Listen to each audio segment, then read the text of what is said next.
by the way, Nosferatu 2 in its time was terrifying, but films evolve. What scares people evolves.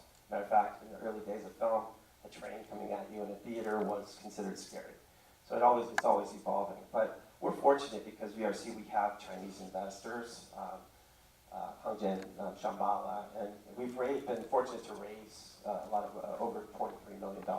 So there's a lot of interest, and what's helpful to us related to culture is that they've been able to help us and guide us into some of those territories, and to make sense and make sure that that culture is going to understand the story, understand the background, and of course we don't want to offend anybody. And we're talking also with Korean partners and Japanese partners for the same reasons.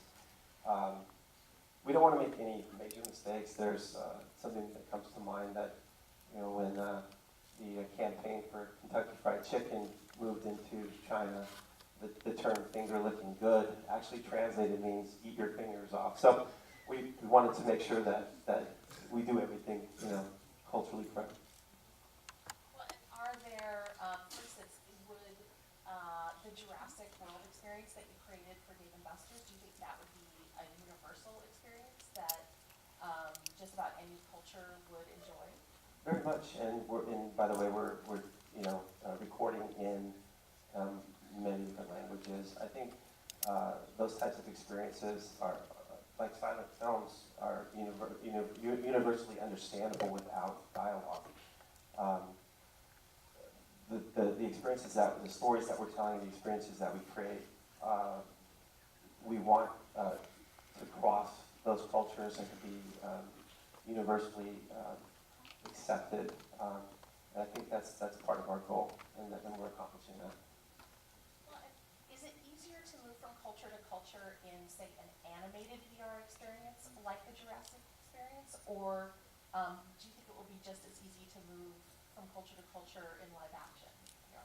It's the same as film. I mean, Maleficent was we had to make some alterations to make to certain markets with editing changes and so on. So I think storytelling in general, as long as we understand who's watching it, we can adapt to VR and adapt our stories to that, and just make sure that we respect all of those people and territories. Well, and how do you anticipate people experiencing VR? Do you think it's going to be mostly at home? Do you think there are going to be arcades? Will it be something maybe that's part of a movie theater? There's like a VR arcade attached to it? Well, again, going back to the analogy is back to, for me, the comparison is back to film. So, Walt Disney was fascinated by zoetropes, right? And if anybody doesn't know what a zoetrope is, it's basically a round wheel that has slits in it, and the inside are still images, and when you spin it and look through the slits, the character moves, right? So that's the genesis of animation, and Walt Disney was absolutely obsessed with zoetropes. Nobody at the time went out and bought zoetropes. They went to arcades, and they were willing to put a nickel in and watch this experience. That's very similar to what's happening now, I think, in VR, where we've created an experience. It's not quite, I'll get into the home market in a second, but I think for location-based, that's where we're at. People are willing to pay money to see these VR experiences in that sort of venue. When I was a kid, Pong was amazing, and then Atari and Nintendo, and now we're up, PlayStation, Wii, Xbox. So there's an evolution with that. I think you're going to see the same type of evolution with VR at home, where there'll be compelling home entertainment, and that'll just progressively get stronger and stronger. But we also have experience because we worked with Hongjian Shambhala to distribute Raising a Ruckus, which was our first kind of piece of original content that we won a Lumiere Award for last year for Best Location-Based VR Experience. And we just translated into Mandarin and distributed it in China. And so we have a lot of data and we understand what works. We also distributed it in IMAX, so it was the first piece of original content in IMAX, that hadn't debuted on the Oculus store or the Vive store. And so we got a lot of data from that, and worked with a company called D-Box, which did a motion control chair, which was they're still going to do theaters. So we had a lot of partnership experience, a lot of data, and then we distributed that throughout the rest of the world, including Europe as well. So really what we're doing, and again, I think the experimentation is probably the operative phrase here. IMAX VR is not a consumer brand, but they're experimenting, and God bless them for leading. And so we're learning a lot from them, and we'll continue to do that. The second part, and I want you all to answer this as well, just like you did, Guy, is that what has to happen for localization and some of the things. I think that would be additional help for the people here to understand what has to happen in terms of getting a content to be adapted. I'm just going to make a really quick comment, and again, this is something that we learned at Sony together, which is you can't start localization after the content is in the can. I mean, because Rob alluded to it, the stories have to be, interesting and relatable across the globe, and you have to start there. And so it doesn't make sense to start with the, kind of localization, even though, there's a lot that goes into it, and I'm sure Marcy, has a lot of experience in that as well. And I know you were in China. I saw some LinkedIn posts Yes, I was in China about that. and Korea. Well, HP is a global company. We're operating in over 100 countries. We have local teams in China, local teams in Korea, local teams in Japan, local teams in Taiwan. We build a lot of our products in the region as well, and many other countries in the region. So in terms of our product localization, we work with Windows to make sure that the version that is on the computers would be localized to language, if that's what the companies that are working with us want. Obviously, would have the right plugs and all sorts of stuff, some of the basics that you would need for the technology. But I think what's great is that in being in such a global company is that we have the ability to work with our partners on that global basis, but also have local expertise and knowledge and insight on the ground, to work with your partners that are over in other countries. And for me though, it's been really exciting and interesting to have the ability to work with and see so many things around the world and see how LVE compares in different countries. And then later this month I'll be going to Saudi Arabia, Dubai, and then Amsterdam, so I'll get to see a lot more. Stay tuned for my updates. Yeah, we're following you. Following her on. Just got a good following. But I'm curious with HP, just as a follow-up, like in terms of hiring and bringing on new people to build this area. I mean, I assume that that's a major area for HP in terms of over the next several years to hire and to build and. Yeah, the way that we look at it, and so the person who leads the whole area leads both gaming as well as VR now, and so he took the gaming industry, the gaming sector that we had, and turned it into a multi-billion-dollar with the Omen brand, and so we sponsor Overwatch, the Overwatch League, and we have a lot of really cool things happening in the gaming world, and so he did such a great job with that. Then they asked him to head up VR, and so VR is small, still compared to everything else we do, and certainly even compared to gaming. But the way we treat it, is that HP is like our VC, and that we're our own little startup. That's the way we try to interact with the company and have an independent team that has engineers and R&D and go to market and segment expertise to be able to be nimble and flexible and able to try to work on the same pace and with the startups the way they need us to work, but still have the resources and the backing and the funding and the brand of a huge company behind us. Right, and China being probably one of the #1 countries, I would imagine, in terms of trying to penetrate because of such a big market and the huge fan base of people playing VR. Marcy, tell us a little bit about your current experience in China and where you guys think you're heading. So we haven't really done anything in China as of yet.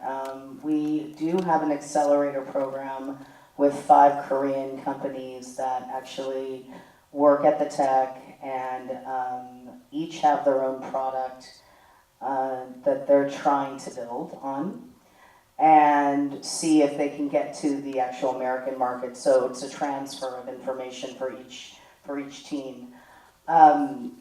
I really wanted to try to crack the nut here in the United States. While I understand there's such a huge market in China and Asia, I needed to really understand what was going to happen here and how we do it here. But actually, this area is deeply policy oriented, which means the three departments, their approval standards for this matter can fluctuate with the changing policy.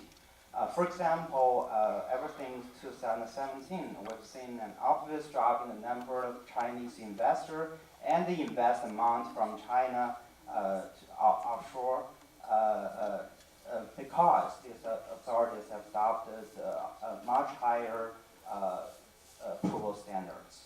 Now they not only check the target offshore closely, but also they strictly review the qualification of the Chinese investor back in China to do so. Actually, we think this policy can last for quite a period of time in the future. This is the first scenario. And the second scenario, that is what we call number 37 registration under small red chip structure. I know this name is long, sounds complicated, and unfamiliar to most of you here. But actually, it's a fact that almost all the Chinese internet companies in the private sector listed in New York or Hong Kong have adopted this structure, actually. This structure is more complicated, but actually, the pro authorities' policy and the approving standards has stayed stable for years. For this structure, if you want to have a small red chip structure, you need to set up several companies over several jurisdictions, not only the US and China, but also the jurisdictions like BVI, British Virgin Islands, and the Cayman Islands to finish one. And once you get that number 37 registration completed, you kind of get like a legal ID for the Chinese investor to do the offshore investment. So I think that's the basic difference between the two. So in all, I think no matter how many layers between the Chinese investor and the ultimate target, actually the Chinese investor shall fall into one of the two scenarios to legalize its offshore investments. That's interesting. So sounds like number 37 is more geared towards bigger companies because it sounds fairly complicated and will be pretty resource intensive.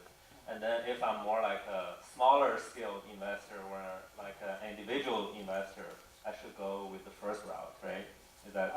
Well, actually, for the first scenario, the Chinese authorities require the Chinese investor to be an entity rather than an individual. So you have to form a Chinese company or entity, like partnership, kind of things like that, to establish first in China, and then use that Chinese entity to be the applicant for this offshore investment.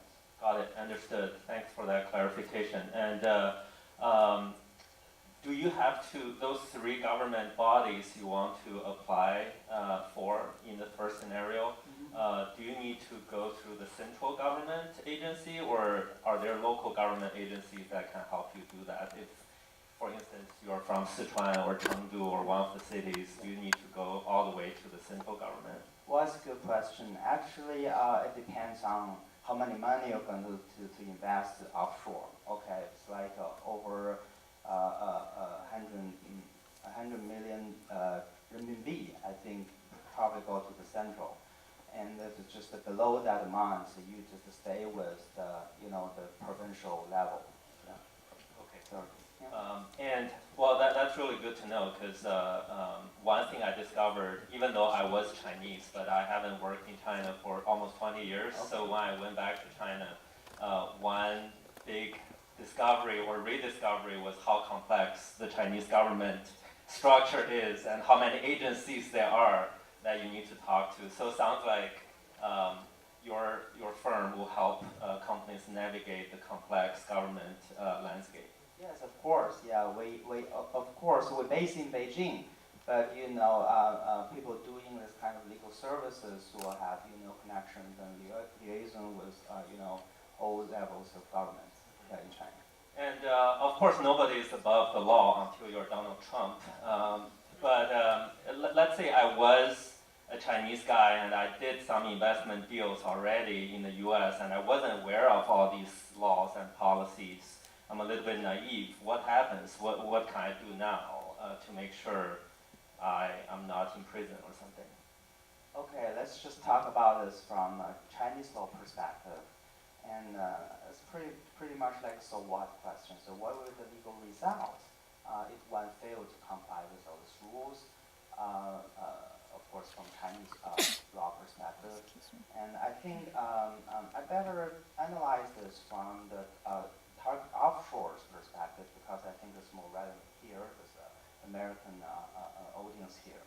I think traditionally there were three situations. Well, the first one is an mergers and acquisition situation where the target offshore is trying to introduce new investors or being sold to another party.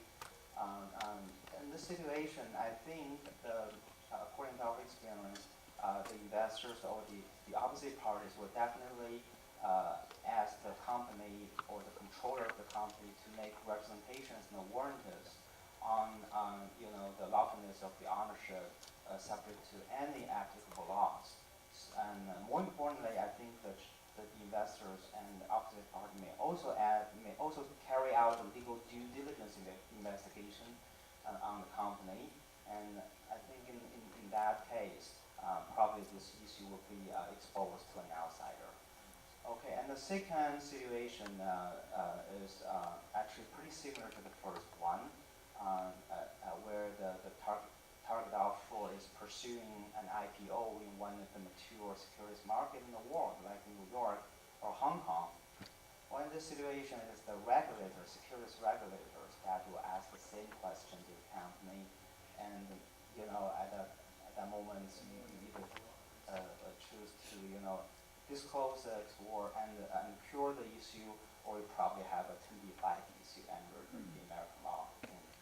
Well, the third scenario, I think the third situation is I can call it the back to the investment situation where target offshore tries to invest back to China, either establish a company or buy a subsidiary here, and the Chinese subsidiary as a foreign investment company is required by Chinese law to report to the bank where it opens its bank account and the safe about whether it has a Chinese investor at the top layer offshore.